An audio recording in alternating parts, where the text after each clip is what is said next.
దయచేసి మరోసారి చదువుదాం వాగ్దానాన్ని, శ్రద్ధగా వినాలి.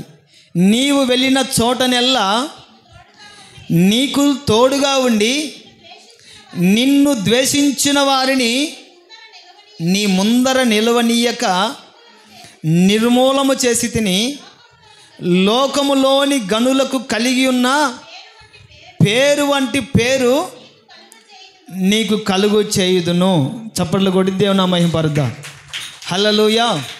ప్రియమైన వాళ్ళరా, ఈ మాసముల గురించి ప్రార్థన చేస్తున్నప్పుడు దేవుడి వాగ్దానాన్ని బయలుపరిచాడు. ఇక్కడ మనం చదువుకున్నది ఒకే వాక్యంగా మనం అనుకుంటూ ఉంటాం, ఒకే వాక్యముగా మనం అనుకుంటూ ఉంటాం. ఇదే వాగ్దానంలో 3 అనుభవాలు నాకు కనబడుతున్నాయి. ఇదే వాగ్దానంలో 3 అనుభవాలు కనబడుతున్నాయి. మొట్టమొదటి అనుభవం ఏంటంటే, నువ్వు వెళ్ళిన చోటనెల్లా నేను నీకు తోడై ఉంటాను. Praise the Lord. హల్లెలూయా. నువ్వు వెళ్ళిన చోటనెల్లా నేను నీకు తోడై ఉంటాను. రెండవ అనుభవం ఏంటంటే, నిన్ను ద్వేషించిన వారిని నీ ముందర నిలవనీయకుండా నిర్మూలము చేస్తాను. దేవునికి మహిమ కలుగునుగాక. రెండవ అనుభవం ఏంటి? నిన్ను ద్వేషించిన వారిని నీ ఎదుట ఉండకుండానట్లు, నీ ఎదుట నిలవకుండానట్లు నిర్మూలము చేస్తాను. మూడవ అనుభవం ఏంటంటే, లోకములోని గనులకు కలిగి ఉన్న వంటి పేరు నీకు కలుగు చేస్తాను. దేవునికి మహిమ కలుగునుగాక. 3 అనుభవాలు ఒకే వాగ్దానంలో దేవుడిచ్చాడు. 3 అనుభవాలు ఒకే వాగ్దానంలో దేవుడిచ్చాడు. మొట్టమొదటి అనుభవము, నేను నీకు తోడై ఉంటాను. రెండవది, నిన్ను ద్వేషించిన వారిని నిర్మూలము చేస్తాను. మూడవది, లోకములోని గనులకు కలిగి ఉన్నటువంటి పేరు నీకు కలుగు చేస్తాను. ఆమేన్. హల్లెలూయా. హల్లెలూయా.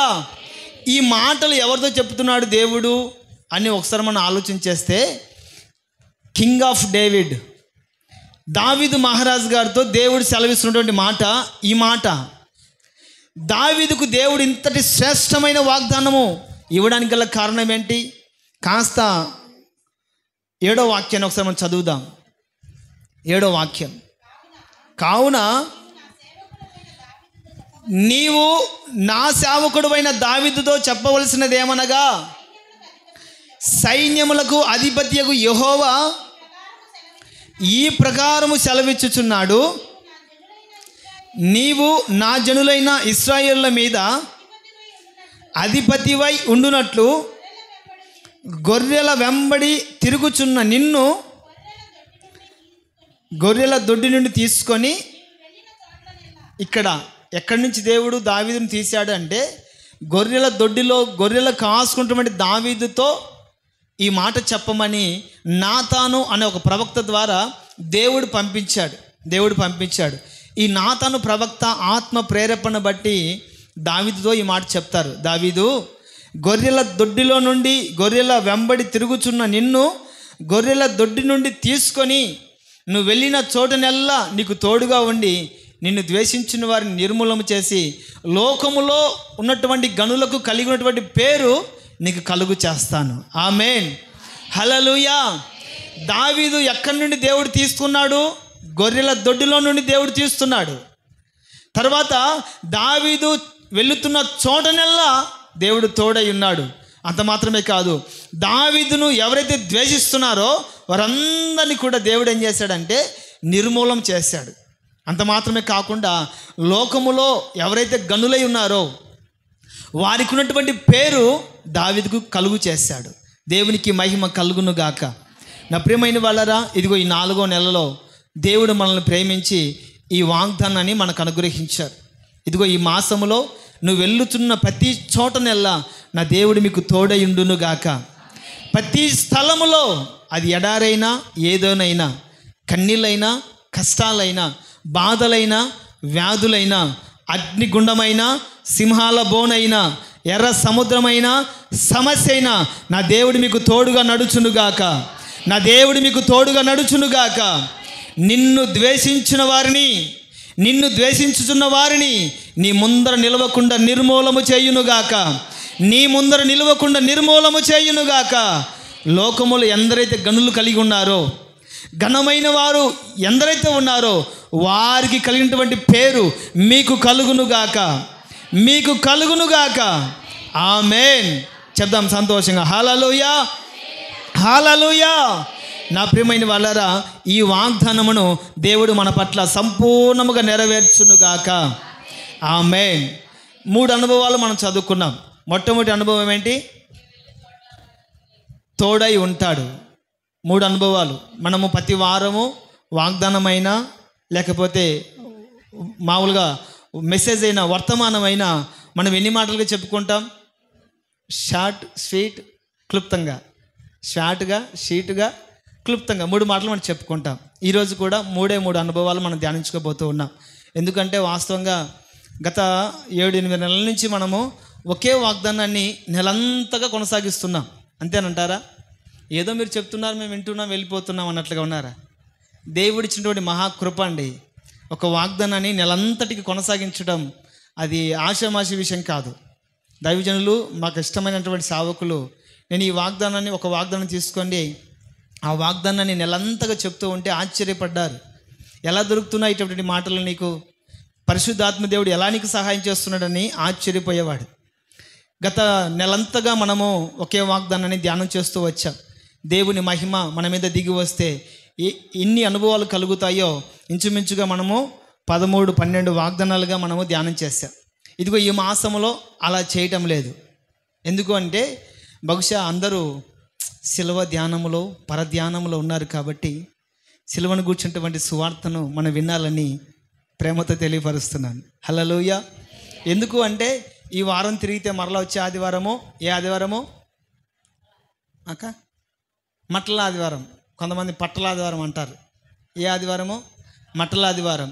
ఈ ఆదివారం దాటుకుంటానే మరలా గుడ్ ఫ్రైడే, మంచి శుక్రవారం. ఆ శుక్రవారం దాటుకుంటానే మరలా ఈస్టర్. ఇంకా మధ్యలో వాగ్దానం ఎక్కడ ఉంటుందండి?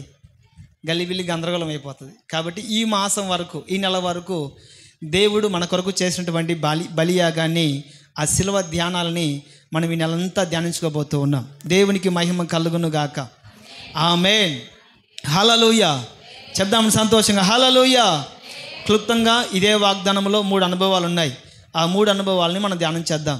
మొట్టమొదటి అనుభవం ఏంది? మొట్టమొదటి అనుభవం, నువ్వు వెళ్ళు చోటనెల్లా నేను నీకు తోడై ఉంటాను.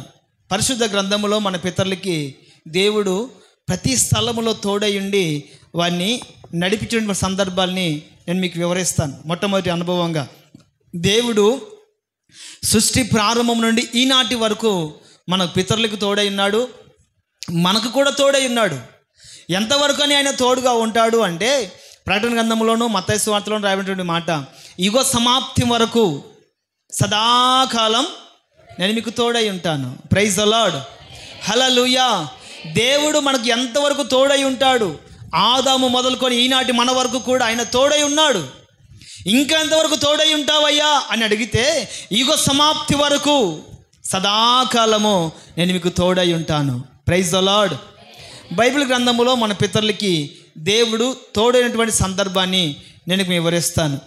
ద్వితీయోపదేశకాండము 4వ అధ్యాయము 38వ వాక్యాన్ని చదువుకుందాం. ద్వితీయోపదేశకాండము 4వ అధ్యాయము 38వ వాక్యం. నీకంటే బలమైన గొప్ప జనములను నీ ముందర నుండి వెళ్ళగొట్టి నిన్ను ప్రవేశపెట్టి ఆయన నేడు చేయుచున్నట్లు వారి దేశమును నీకు స్వాస్థ్యముగా ఇచ్చుటకై నీకు తోడుగా నుండి ఐగుప్తులో నుండి తన మహాబలము చేత నిన్ను వెలుపలికి రప్పించను. దేవునికి మహిమ కలుగును గాక. ప్రియమైన వాళ్ళరా, ఇక్కడ మొట్టమొదటిగా దేవుడు ఎవరికి తోడై ఉన్నాడు అంటే మన పితరుడైనటువంటి, మన నాయకుడైనటువంటి మోషే గారికి తోడై ఉన్నాడు. మోషే గారికి తోడై ఉన్నాడు. మోషే గారికి దేవుడు తోడై ఉండి తన మహాబలము చేత ఇశ్రాయేలు ప్రజల్ని ఐగుప్తు దేశపు బానిసత్వపు బంధకాల నుండి ఆయన విడిపించాడు, వెలుపలికి రప్పించాడు, వాగ్దాన దేశానికి వారిని నడిపించాడు. బానిసత్వపు బ్రతుకుల నుండి ఇశ్రాయేల్ ప్రజల్ని బయటికి తీసుకొని వచ్చాడు. ఆ బయటికి తీసుకొని వచ్చిన నాటి నుండి వాగ్దాన దేశము చేరేంత వరకు దేవుడు వారికి తోడుగా ఉన్నాడు. Praise the lord. ఎలా తోడుగా ఉన్నాడు, వారిని ఎలా బయటికి తీసుకొని రాగలిగాడు అంటే తన మహాబలము చేత. దేవుడు తన మహాబలము చేత మోషే గారికి తన ప్రజలకి తోడయ్యుండి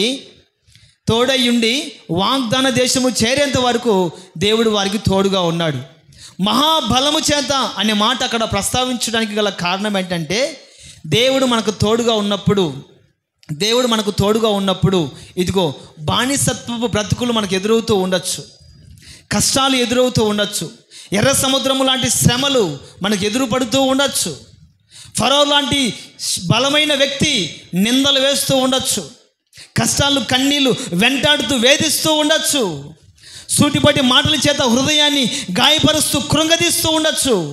కానీ మనలో బలము లేకపోయినప్పటికీ కూడా, మనలో శక్తి లేకపోయినప్పటికీ కూడా, శత్రువును ఎదిరించగలిగినటువంటి బలము సామర్థ్యము మనలో లేకపోయినప్పటికీ కూడా మనకు తోడై ఉన్న దేవుడు ఎలా మనతో ఉంటాడు తెలుసా?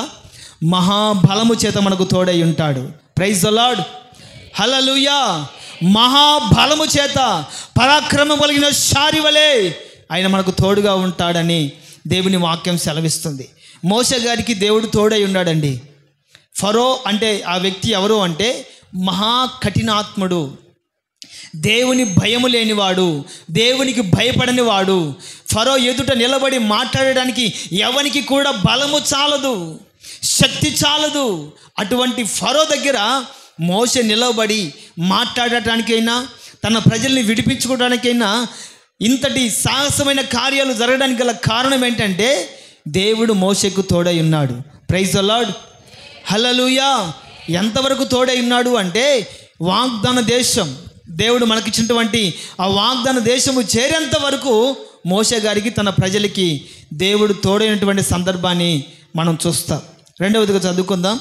ఆదికాండము 31వ అధ్యాయము 5వ వాక్యం. ఇక్కడ మోషే గారికి మొట్టమొదటిగా తోడై ఉన్నారు. రెండవదిగా ఆదికాండము 31వ అధ్యాయము, నీ తండ్రి కటాక్షము నిన్న మొన్న నా మీద ఉండినట్లు ఇప్పుడు నా మీద ఉండలేదని నాకు కనపడుచున్నది. అయితే నా తండ్రి యొక్క దేవుడు నాకు తోడై ఉన్నాడు. దేవునికి మహిమ కలుగును గాక. ఇక్కడ మొట్టమొదటిగా ఏమో ఎవరికి తోడై ఉన్నాడు? దేవుడు మోషే గారికి తోడై ఉన్నాడు. రెండవదిగా యాకోబు గారు చెప్తున్నటువంటి మాట, యాకోబు గారికి దేవుడు తోడై ఉన్నాడు. తన భార్యతో చెప్తున్నటువంటి మాట, మీ తండ్రి కటాక్షము. ఎవరు? తన భార్య నాన్న. ఒక మాట చెప్పాలంటే యాకోబు గారి మేనమామ. యాకోబు గారి మేనమామ. ఏం పేరు ఆయన పేరు? లాబాను. అంత లాభాలే కావాలి ఆయనకు, నష్టాలు వద్దు. యాకోబు ఉన్నంత వరకు లాభాలే సమకూర్చుకున్నాడు. తర్వాత మోసపూరితంగా యాకోబు మోసగాడైతే తన మామ పెద్ద మోసగాడు. యాకోబు తన అన్నను మాత్రమే మోసం చేశాడు. యాకోబుని తన మామ 2 సార్లు మోసం చేశాడు. పెద్ద కుమార్తెని ఇస్తానని చెప్పేసి చిన్న కుమార్తెని ఇచ్చాడు. మరలా ప్రేమించిన అమ్మాయిని చేసుకోవడానికి కోసం 7 సంవత్సరాలు కొలువు చేశాడు. ఇది మోసం కాదా? సరే, మోసం చేసి పిల్లనిచ్చాడు అనుకుంటే తను సంపాదించినటువంటి ఆస్తులు కూడా మోసమే. చివరికి యాకోబు గారు మా మామ ఇలా చేశాడు అని చెప్పట్లేదు. మా మేనమామ కన్న తండ్రితో సమానమని నేను అనుకొని నమ్మి వచ్చాను, మా మామ ఇలా చేశాడని చెప్పట్లేదండి. అక్కడ మీ తండ్రి, తన భార్యతో చెప్తున్నటువంటి మాట, మీ తండ్రి కటాక్షము నిన్న మొన్న నా మీద ఉండినట్టు ఇప్పుడు లేదు. మీ తండ్రి కటాక్షము నిన్న మొన్న నా మీద ఉండినట్టు ఇప్పుడు నా మీద లేదు. నా మీద లేదని నాకు స్పష్టంగా కనపడుతుంది. క్రమక్రమంగా నా మీద మీ నాన్నకి ప్రేమ తగ్గిపోతుంది. నా మీద దయ, కటాక్షం, ప్రేమ, వాత్సల్యత క్రమక్రమంగా తగ్గిపోతున్న సంగతి నాకు కనపడుచున్నది. అయితే నా తండ్రి యొక్క దేవుడు నాకు తోడై ఉన్నాడు. చప్పట్లు కొడదాం. హల్లెలూయా, హల్లెలూయా. నా తండ్రి యొక్క దేవుడు నాకు తోడై ఉన్నాడు. అబ్రహాము దేవుడు, ఇస్సాకు దేవుడు, నా తండ్రి యొక్క దేవుడు నాకు తోడై ఉన్నాడని యాకోబు స్పష్టంగా సెలవిస్తున్నాడండి. యాకోబుకు తోడై ఉన్న దేవుడు ఎవరు? తన తండ్రి యొక్క దేవుడు తనకు తోడై ఉన్నాడని యాకోబు సెలవిస్తున్నాడు. నా ప్రియమైన వాళ్ళరా, యాకోబుకి దేవుడు ఎంతలా తోడై ఉన్నాడు అంటే ఒక మాట రాసి ఉంటారు, నువ్వు అడుగు పెట్టుతున్న ప్రతి స్థలములో నేను నీకు తోడై ఉంటాను, నిన్ను కాపాడుతాను, నిన్ను రక్షిస్తాను, నిన్ను ఆశీర్వదిస్తాను, నువ్వు పాదం మోపిన ప్రతి స్థలాన్ని నీకు దీవెనకరముగా మారుస్తానని దేవుడు పలు రకాలుగా యాకోబుకు తోడుగా ఉండి అతన్ని దీవించినట్లుగా, కాపాడినట్లుగా, రక్షించినట్లుగా మనం పలు రకాలుగా వాక్యాన్ని చూస్తాం. దేవుడు మోషే గారికి తోడై ఉన్నాడు. రెండవదిగా యాకోబుకి తోడై ఉన్నాడు. మూడో అనుభవాన్ని చదువుకుందాం. యోహాను సువార్త 8వ అధ్యాయము 29వ వాక్యం. యోహాను సువార్త 8వ అధ్యాయము 29వ వాక్యం.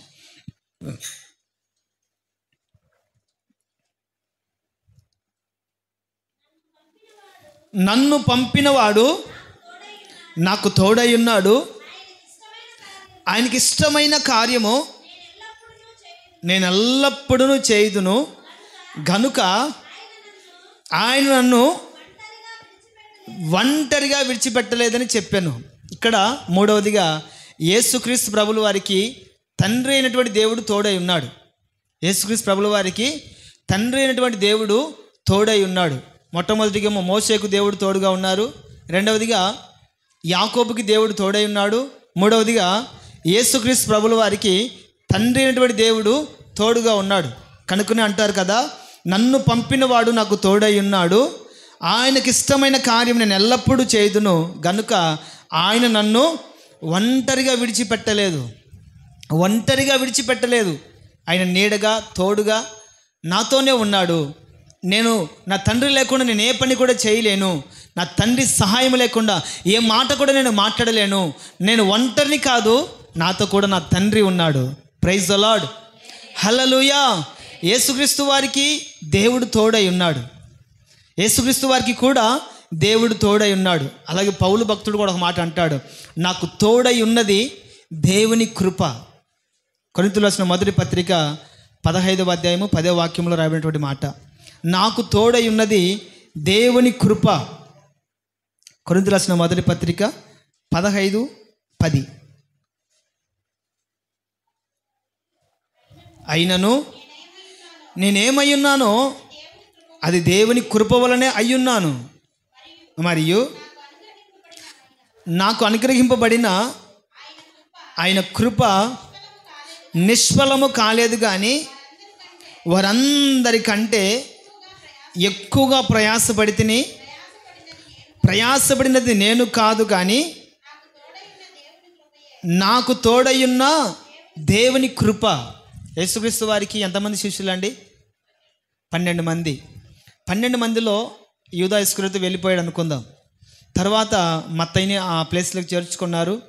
ఈ 12 మంది శిష్యుల కంటే కూడా పౌలు గారు గొప్ప పరిచర్య చేశారు. ఈ 12 మంది శిష్యుల కంటే కూడా ఈ పౌలు గారు దేవుని శిష్యుడు కాదండి. స్టార్టింగ్లో స్టెఫను చంపడానికి కారకుడు పౌలు గారు రాయి విసరడము చేత స్టెఫను చనిపోతాడు. ఆ మరణాన్ని పౌలు గారు సమ్మతిస్తారు. ఒక వ్యక్తి చనిపోయాడు, పౌలు గారు లేపబడ్డాడు. హల్లెలూయా, హల్లెలూయా. యేసుక్రీస్తు వారి శిష్యుల్ని చంపినటువంటి వ్యక్తులలో ఎవరు అంటే పౌలు గారు కూడా ఒక వ్యక్తేనండి. ఈ పౌలు గారి చేత దేవుడు గొప్ప పరిచర్ని కొనసాగించాడు, పరిచర్ని చేయించుకున్నాడు. కనుకనే పౌలు గారు ఒక మాట అంటారు కదా, వారందరికంటే నేను ఎక్కువగా ప్రయాసపడితిని. ఎవరికంటే? యేసుక్రీస్తు వారి శిష్యుల కంటే కూడా, వారందరికంటే నేను ఎక్కువగా ప్రయాసపడ్డాను. కనుకనే నాకు ఎందుకు ఇంత ప్రయాసపడడానికి, ఇంత గౌరవాన్ని సంపాదించుకోవడానికి, ఇంత ఘనతను తెచ్చుకోవడానికి, ఇంత పరిశుద్ధతను తెచ్చుకోవడానికి, ఇంత బలముగా వాడబడడానికి గల కారణం ఏంటంటే నాకు తోడై ఉన్నది దేవుని కృప. Praise the Lord. నేనేమై ఉన్నానో అది దేవుని కృప వలనే అయ్యున్నాను అని పౌలు గారు కూడా చెప్తారు. నా ప్రియమైన వాళ్ళరా, నేను నీకు తోడై ఉన్నాను. నువ్వు వెళ్ళిన చోటనెల్లా నేను నీకు తోడై ఉన్నాను. మోషే గారికి దేవుడు తోడై ఉన్నాడు.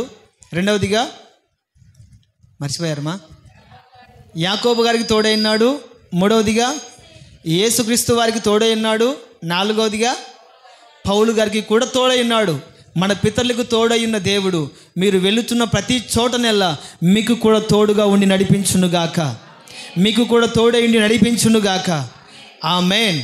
రెండో మాట చదువుకుందాం. రెండవ అనుభవం ఏంటి? వాగ్దానంలో రెండవ అనుభవం, నిన్ను ద్వేషించిన వారిని నీ ముందర నిలవనీయక నిర్మూలన చేస్తాను. నిన్ను ద్వేషించిన వారిని నీ ముందర నిర్మూలన చేయొచ్చు కదండి, మరి నీ ముందర నిలవనీయకుండా నిర్మూలన చేస్తానని ఎందుకు అంటున్నారు?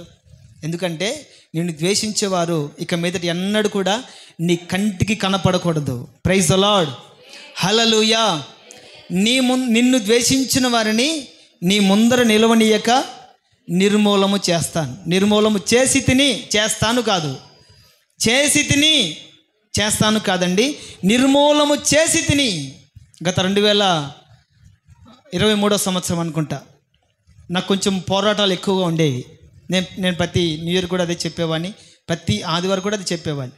నాకున్నటువంటి పోరాటాల పరిస్థితుల మధ్యలో నేను అనుకున్నది, ప్రార్థన చేసుకున్నది ఒకే ఒక మాట, నేను సేవలో ఉన్నప్పుడే ఇదే నా చివరి దినమై ఉండాలి, ఇదే నా చివరి రోజు అయి ఉండాలని నేను ప్రార్థన చేసుకుంటూ ఉంటాను. ఎందుకంటే సేవకుని ప్రయాస, సేవకుని పోరాటం మామూలుగా ఉండదండి, మామూలుగా ఉండదు.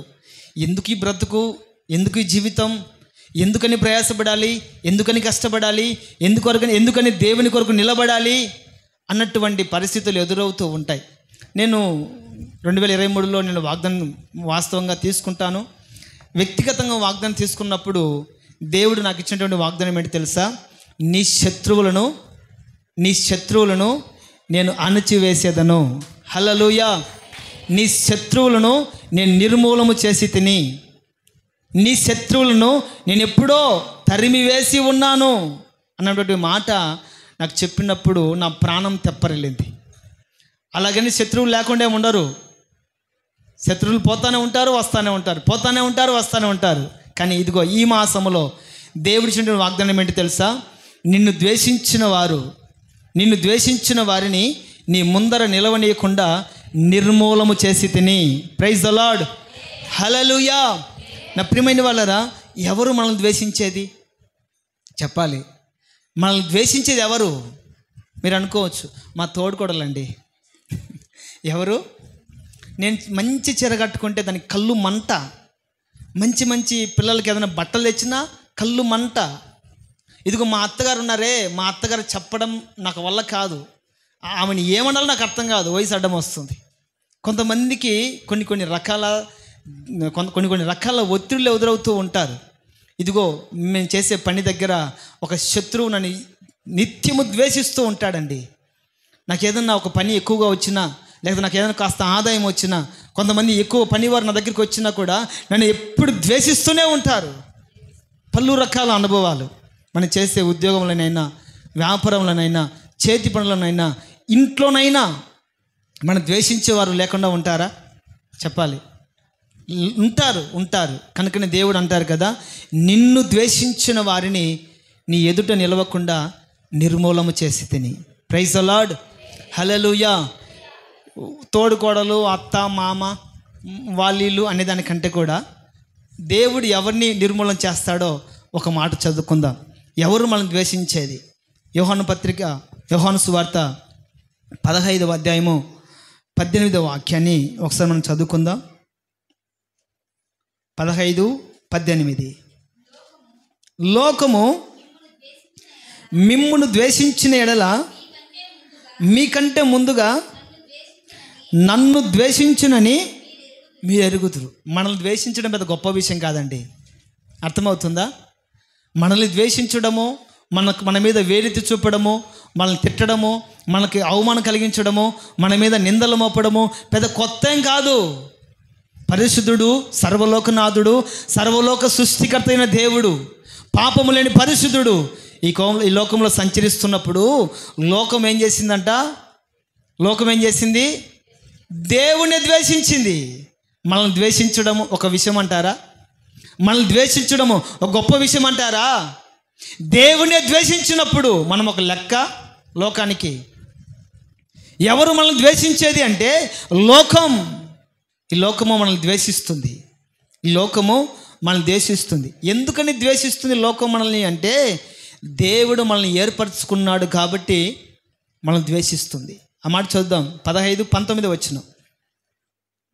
మీరు లోక సంబంధులైన ఎడల లోకము తన వారిని స్నేహించును.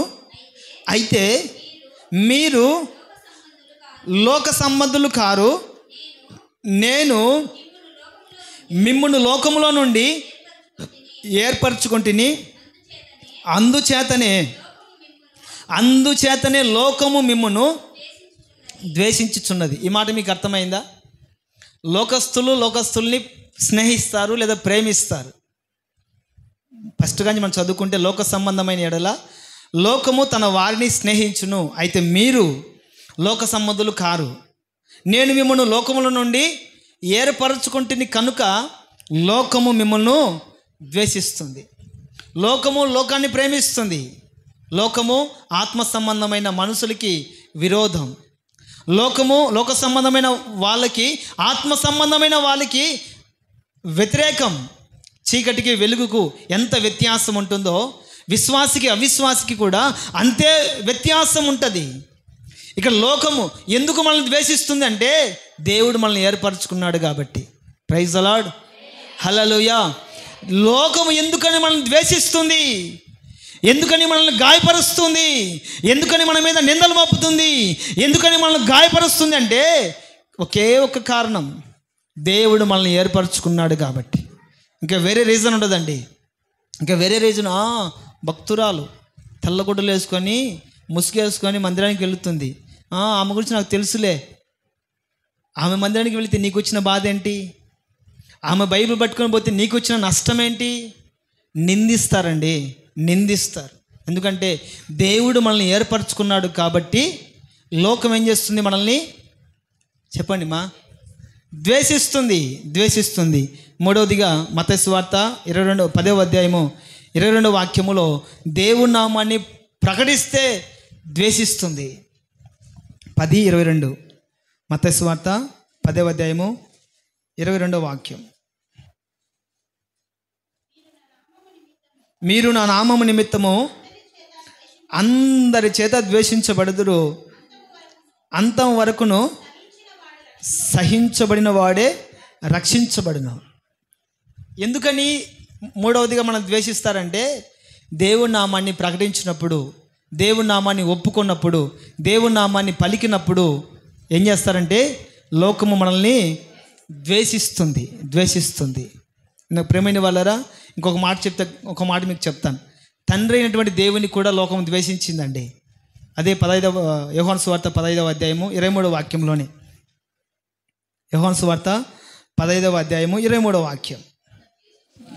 నన్ను ద్వేషించిన వాడు నా తండ్రిని కూడా, చూడండి, సేవకుల్ని ద్వేషిస్తున్నారు, విశ్వాసుల్ని ద్వేషిస్తున్నారు, పరిశుద్ధుడైనటువంటి యేసుక్రీస్తు ప్రభుల వారిని ద్వేషిస్తున్నారు, పరమందున్నటువంటి తండ్రిని కూడా ద్వేషిస్తున్నారు. నన్ను ద్వేషించిన వాడు నా తండ్రిని కూడా ద్వేషించుతున్నాడు. ఇంకా ద్వేషించండి ఎవరిని? లోకము సహించదు. ఆత్మ సంబంధమైన మాటలన్నా, ఆత్మ సంబంధమైన పరిశుద్ధత అన్నా, ఆత్మ సంబంధమైన ఆలోచనలైనా, భక్తిగా జీవించడం అయినా కూడా లోకము సహించదు, లోకము ప్రేమించదు. కనుకనే యేసుక్రీస్తు ప్రభుల ఒక మాట అంటారు, నేను లోకమునకు వెలుగై ఉన్నాను, నేను లోకములోనే ఉన్నాను కానీ లోకము నాలో లేదు. Praise the lord. నేను లోకములోనే ఉన్నాను కానీ లోకము నాలో లేదు. కాబట్టి ఈ లోకం ఏం చేస్తుందంటే, ఆత్మ సంబంధమైన విశ్వాసులైనా, సేవకులనైనా, యేసుక్రీస్తు ప్రభుల వారినైనా ఏం చేస్తుందంటే ద్వేషిస్తుంది. దేవుడు మనల్ని వేర్పరచుకుంటే ద్వేషిస్తుంది. దేవుడి నామాన్ని మనం ప్రకటిస్తే ద్వేషిస్తుంది. తండ్రి అయినటువంటి దేవుని కూడా ఈ లోకము ద్వేషిస్తుంది. ఈ ద్వేషిస్తున్నటువంటి ఈ లోకాన్ని దేవుడు నిర్మూలము చేయునుగాక. ఆమేన్. పాస్టర్ ప్రవీణ్ పగడల్ గారు చనిపోవడానికి ప్రబలమైన కారణం ఏంటండి? దేవుడి నామాన్ని ప్రకటించాడని, దేవుడు తనని ఏర్పరచుకున్నాడని లోకము ఏకమై తనని చంపడానికి ప్రయత్నం చేసింది, చంపేసింది. ఒక మాటలు చెప్పాలంటే, ప్రవీణ్ పగడాల గారు మరణానికి గల కారణం ఏంటంటే యేసుక్రీస్తు వారి నామాన్ని ధైర్యంగా ప్రకటించాడండి. ధైర్యంగా ప్రకటించాడు. ఇదివరకు నాకు కూడా తెలియదండి, పాస్టర్ గారు నాకు తెలియదు. చనిపోయిన నాటి నుండి విపరీతమైనటువంటి ఆయన షార్ట్ వీడియోస్ అయితేనేమి, లోతైన సంగతులు అయితేనేమి, ఆయన డెబిట్లో కూర్చున్నటువంటి ఆయన చెప్పినటువంటి గొప్ప గొప్ప విషయాలు అయితేనేమి ఇప్పటికిప్పటికి బయట వస్తున్నాయి. నిజంగా ఇటువంటి వ్యక్తి మన భూమి మీద ఉండడం, అది సేవకునిగా ఉండడం ఎంతో గర్వకారణం అండి, ఎంతో గర్వకారణం. మీకు ఒక మాట చెప్పనా, హైదరాబాద్ సిటీలో పెద్ద మహానగరంలో ఒక సేవకుడు చనిపోతే ఎంత విస్తారమైన జనం ఒక భక్త సింగ్ గారు చనిపోయిన తర్వాత వచ్చారు. అప్పుడు ముఖ్యమంత్రి రామారావు గారు కూడా ఆశ్చర్యపోయాడండి ఆ ట్రాఫిక్ను చూసి.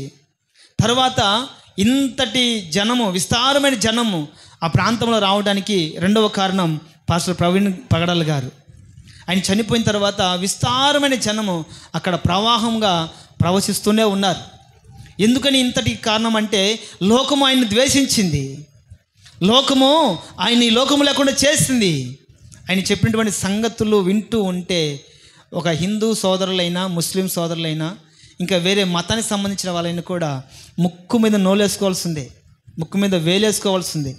ఎందుకంటే ఆయన జ్ఞానయుక్తంగా మాట్లాడితే సమాధానం చెప్పలేని పరిస్థితి.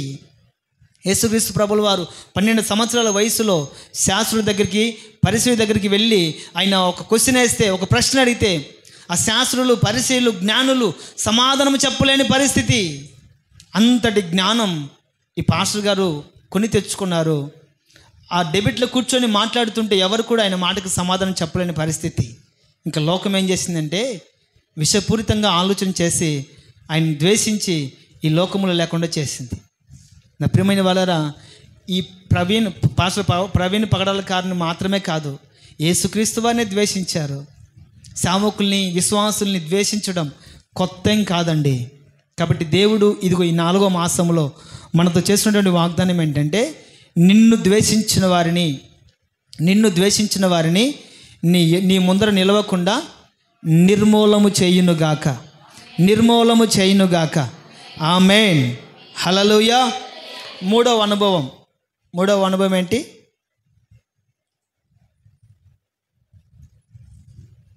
అమ్మ బైబిల్ తీస్తే కానీ మనకు గుర్తురాదు. మరి కాదు లోకములోని గనులకు కలిగి ఉన్న పేరు వంటి పేరు నీకు కలుగు చేయుదును. ప్రైజ్ ద లార్డ్, హల్లెలూయా. లోకములోని గనులకు కలిగి ఉన్నటువంటి పేరు నీకు కలుగు చేస్తాను. ఏ పేరు? శ్రీ నరేంద్ర మోడీ గారికి ఉన్నటువంటి పేరా? ఏం పేరు? గనులు. లోకములో లోక సంబంధంగా పక్కన పెట్టి లోకంలో ఉన్నవారండి, లోకంలో ఆత్మీయులు ఉన్నారు, ఘనత వహించిన సేవకులు ఉన్నారు, ఘనత వహించిన లోకస్తులు కూడా ఉన్నారు. గాంధీ తాతను మహాత్మా గాంధీ అంటారు. ఎందుకంటే ఆయన అంతటి ఘనతను వహించాడు. అంటే లోక సంబంధమైనటువంటి గనులు నేను మీకు చెప్తున్నాను. మహాత్మా గాంధీ అని అంటారు. మన రాజకీయ పరంగా చూస్తే రాజశేఖర రెడ్డి గారిని మహానుభావుడు అంటారు. అలాగే ఎన్టీ రామారావు గారిని కూడా మహానుభావుడు అంటారు. ఎందుకంటే వాళ్ళు కాస్త కూస్తో ఘనతను తెచ్చుకున్నారు. చరిత్ర చెప్తుంది వాళ్ళు ఈరోజు ఈ లోకంలో లేకపోవచ్చేమో, కానీ చరిత్ర చెప్తుంది వాళ్ళు చాలా ఘనతను వహించారు అని. నా ప్రియమైన వాళ్ళరా, ఆత్మ సంబంధంగా లోకములో ఘనత వహించినటువంటి గనుల పేరు మీకు కలుగు చేస్తుందనని దేవుడు సెలవిస్తున్నారు. ఈ లోకములో బైబిల్లో ఉన్నటువంటి గనులు, వారికి కలిగినటువంటి పేరు ఏంటో క్లుప్తంగా మనం చదువుకుందాం. మొట్టమొదటిగా ఈ ఘనతను కలుగు చేసే దేవుడు ఎలాంటి దేవుడో ఒకసారి మనం ధ్యానం చేద్దాం. మలాకి గ్రంథము 1వ అధ్యాయము 14వ వాక్యం. మలాకి గ్రంథము 1వ అధ్యాయము 14వ వాక్యం.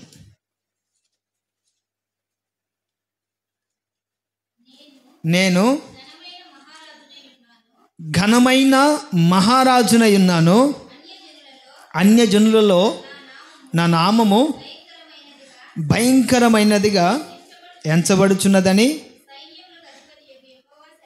సైన్యములకు అధిపతి యెహోవా సెలవిచ్చుచున్నాడు. చాలు చదవని వాక్య భాగంలో మనం ఆరాధిస్తున్న దేవుడు ఎలా ఉన్నాడు, ఏమై ఉన్నాడు అంటే, నేను ఘనమైన మహారాజునై ఉన్నాను. Praise the lord. దేవుడు ఎలా ఉన్నాడు అంటే ఘనమైన మహారాజై ఉన్నాడు. ఘనమైన మహారాజై ఉన్నాడు. ఇదిగో ఈ మాట అండి, ఇదిగో ఈ మాటే పాస్టర్ ప్రవీణ్ పగడాల్ గారి చావుకి కారణమైంది. ఆయన ఏ పేరు ప్రస్తావించినా నా రాజు ద కింగ్, నా దేవుడు రాజు, నా దేవుడు రాజులకు రాజు, ప్రభువులకు ప్రభువు, సర్వలోక చక్రవర్తి అని గలమెత్తి చెప్పాడండి. గల్లమెత్తి చెప్పాడు. నా రాజు అనేకుల్ని రప్పించుకునేవాడు కానీ పొమ్మనేవాడు కాదు. నా రాజు పాపులను ప్రేమించేవాడు కానీ పాపులను ద్వేషించేవాడు కాదు. నా రాజు ప్రజల కొరకు మరణించేవాడు కానీ ప్రజల ప్రాణాలు తీసేవాడు కాదు. నా రాజు ప్రజల నిమిత్తమై రక్తాన్ని ధారపోసేవాడు కానీ నరబలి కోరేవాడు కాదు. నా రాజు అని అనర్గళంగా గలమెత్తి ప్రకటించాడండి. ఇదిగో ఈ సమయాన మనం ఆరాధిస్తున్న దేవుడు ఎలాంటి దేవుడు అంటే ఘనమైన మహారాజు అయి ఉన్నాడు. ప్రైజ్ ద లార్డ్, హల్లెలూయా. ఘనమైన రాజులు అనేక మంది ఉంటారు కానీ ఘనమైన రాజు ఒకే ఒక్కడు ఉంటాడు. ఆయనే మనం ప్రకటిస్తున్న నజరేయుడైన యేసుక్రీస్తు, ఘనమైన మహారాజు. నా ప్రియమైన వాళ్ళరా, ఈ ఘనమైన మహారాజు లోకములో ఉన్న సేవకులకైనా లోకంలో ఉన్న వ్యక్తులకైనా ఘనతను కలిగించేవాడు, ఘనమైనటువంటి పేరును కలిగించేవాడు. బైబిల్ గ్రంథంలో మన పితరులు ఘనత వహించిన వారిని నేను కొందరిని మీకు పరిచయం చేస్తాను. సమూయేలు మొదటి గ్రంథం 9వ అధ్యాయము 6వ వాక్యం. త్వరగా సమూయేలు మొదటి గ్రంథం 9వ అధ్యాయము 6వ వాక్యం.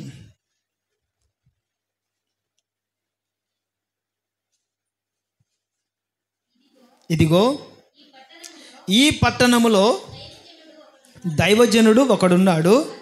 అతడు బహుఘనుడు. అతడు ఏ మాట చెప్పునో ఆ మాట నెరవేరును.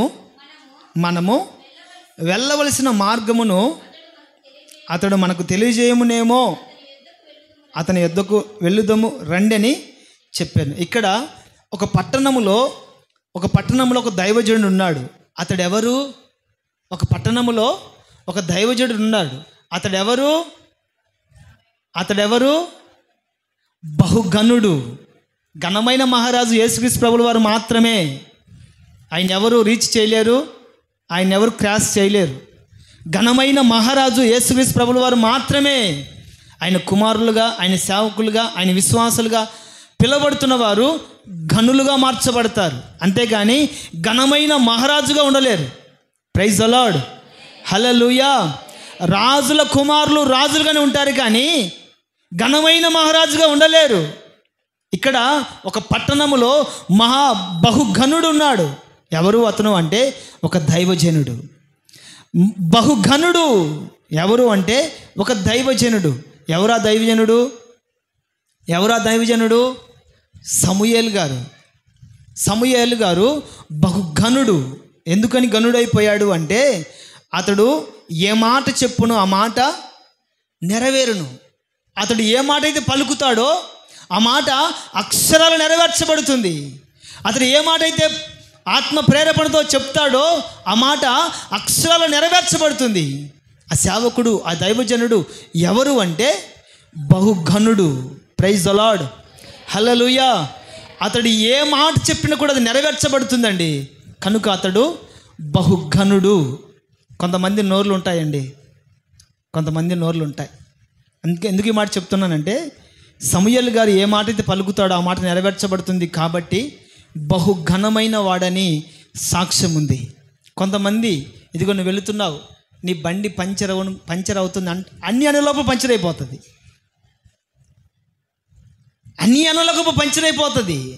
మరి వీళ్ళని కూడా గనులని అనొచ్చా?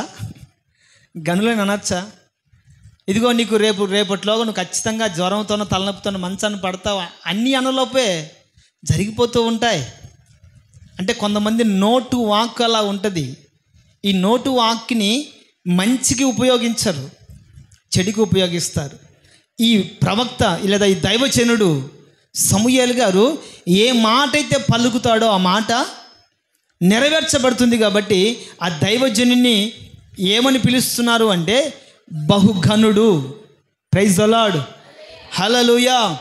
ఎవరు గనుడు అంటే సమూయేలు గారు. రెండవ చదువుకుందాం.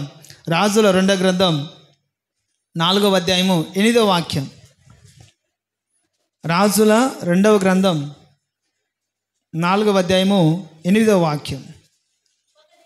ఒక దినమందు ఎలీషా షూనేము పట్టణమునకు పోగా అచ్చట ఘనురాలైన ఒక స్త్రీ భోజనమునకు రమ్మని అతని బలవంతము చేసెను గనుక అతడు ఆ మార్గమున వచ్చినప్పుడెల్లా ఆమె ఇంట భోజనము చేయుచూ వచ్చెను. ఇక్కడ షూనేము అనబడే పట్టణములో ఎవరున్నారు? ఏమో విజయశాంత, ఎవరు? షూనేము అనే పట్టణంలో ఎవరున్నారు? గనురాలైన స్త్రీ. ఎవరో విజయశాంతి అన్నారు. షూనేము పట్టణంలో ఎవరున్నారు? గనురాలైన స్త్రీ. ఆ స్త్రీ ఏం చేస్తుందంటే, దైవజనుడు ఆ మార్గం గుండా వెళుతూ ఉంటే ఎలీషా అనబడే దైవజనుడిని మాటి మాటికి పిలిచి ఆమె భోజనం పెట్టి సేవకుని గౌరవించేది, సేవకుని ప్రేమించేది. ఆ స్త్రీని బట్టి సాక్ష్యం ఇచ్చిన బట్టి మాట ఏంటంటే, షూనేము పట్టణంలో గనురాలైన స్త్రీ. ఆమెకు ఎందుకు వచ్చింది ఆ ఘనత? ఆమె పేరు కూడా ప్రస్తావించలేదండి అక్కడ. ఆమె పేరు కూడా అక్కడ ప్రస్తావించలేదు. ఏమని ప్రస్తావించారంటే, షూనేము పట్టణములో ఘనురాలైన స్త్రీ. మన ఊర్లో కూడా, మన ప్రాంతంలో కూడా గనురాలు ఉంటారు, ఘనమైన వారు ఉంటారు. ఎంతటి ఘనమైన వారు చెప్పనా? నీకాడ ఒక మాట, నాకాడ ఒక మాట. అసలు నీకు చెప్పిన మాట నాకు తెలియదు, నాకు చెప్పిన మాట నీకు తెలియదు. ఇది అబద్ధమని ఎవరు కూడా గ్రహించలేరు. ఎంతటి గనురాలో లోకంలో ఒక సామెత ఉంది. మగవాడు అబద్ధం ఆడితే తడి కట్టినట్లుగా ఉంటుందంట. ఆడగూతురు అబద్ధం ఆడితే గోడ కట్టినట్టుగా ఉంటుందంట. ఎంతటి గనులో మన వాళ్ళకు ఉన్నటువంటి ఘనత ఏంటంటే, ఇటువంటి ఘనతలు ఉంటాయి. షూనేము పట్టణములో ఒక స్త్రీ. ఎవరామె? ఘనురాలైన స్త్రీ. చప్పట్లు కొడదాం. హల్లెలూయా. ఒక పట్టణంలో ఒక దైవజనుడు. ఎవరు? బహుఘనుడు. ఒక షూనేమి పట్టణంలో ఒక స్త్రీ. ఎవరు ఆ స్త్రీ అంటే? ఘనురాలైన స్త్రీ. ప్రియమైన వాళ్ళరా, మీరు బాధపడదని దయచేసి చెప్తున్నాను. మీరు ఇదిగో షూనేమి పట్టణంలో ఉన్నటువంటి స్త్రీల వలె ఘనురాలుగా మార్చబడుదురుగాక. ఘనత వహించిన స్త్రీల వలె మీరు మార్చబడుదురుగాక. ఎందుకంటే నేను ఇప్పుడు చెప్పబోయే మాటలు మీకు బాధను కలిగిస్తాయి కాబట్టి ఈ మాత్రం పొగడాలి మిమ్మల్ని. ప్రైజ్ ది లార్డ్, హల్లెలూయా. కొంతమంది స్త్రీలు ఉంటారండి, ఒక్కరింట్లో సమస్య పెట్టి మామూలుగా ఉండలేరు. మీ ఆయన ఆడ కనపడ్డాడు, నాకు ఆడ కనపడ్డాడు, ఎవరినో ఒక ఆమెను ఎక్కించుకొని పోతా ఉన్నాడు. ఏమబ్బా నాకు తెలియదు అంటారా? ఇంట్లోకి వచ్చి ఎరగనట్టు సైగ్గా ఉంటారు. వాళ్ళేమో వాళ్ళ ఆయన ఎప్పుడు వస్తాడా అని ఎదురు చూసి వచ్చి రాగానే ఎవరు ఎక్కడ పోయిన వాటిని, ఈరోజు ఎవరు ఎక్కించుకోకపోయిన వాటినే ఇంకా స్టార్ట్ అవుతుంది. ఇంకా స్టార్ట్ అయిన తర్వాత ఇంకా ఆగుతుందా? ఆగదు. ఆ ఇంటికాంచి ఇంకొక ఇంటికి మొత్తం ఊరంతా చుట్టేస్తుంది. ఏం ఎరగనట్టు, ఏం మా రాత్రి కొట్లాడుకున్నారంటనే. ఎంతటి ఘనత అండి! ఏమ్మా రాత్రి మీ ఆయన కోపంతో ఉన్నాడే, పెట్టింది నువ్వు, మళ్ళీ కోపంతో ఉన్నాడంటే అంటే నటించే ఘనత. నాకు తెలుసులే, ఒక్క మాట అండి, ఒక్కటే ఒక మాట. వాళ్ళు సింపుల్గా ఏమని చెప్పేస్తారో తెలుసా? నీ గురించి నాకు తెలుసులే. ఎంతటి ఘనత అండి, ఎంతటి ఘనత! ఇంకా ఆమె ఏం తెలుసు అబ్బా నా గురించి, ఏదో అనిపోయిందే, నేనేం చేశాను, ఏం చూసింది, ఏమి తెలుసు. సింపుల్గా అండి, నాకు తెలుసులే, ఇంక అయిపోయి. ఇంకా ఆమె అన్నం తినకుండా, నీళ్ళు తినకుండా, దిగులు పడి, బాధపడి కృంగిపోతూ ఉంటుంది. ఇటువంటి గనులు లోకంలో ఎంతమంది లేరంటారు? చెప్పాలి, ఎంతమంది లేరంటారు?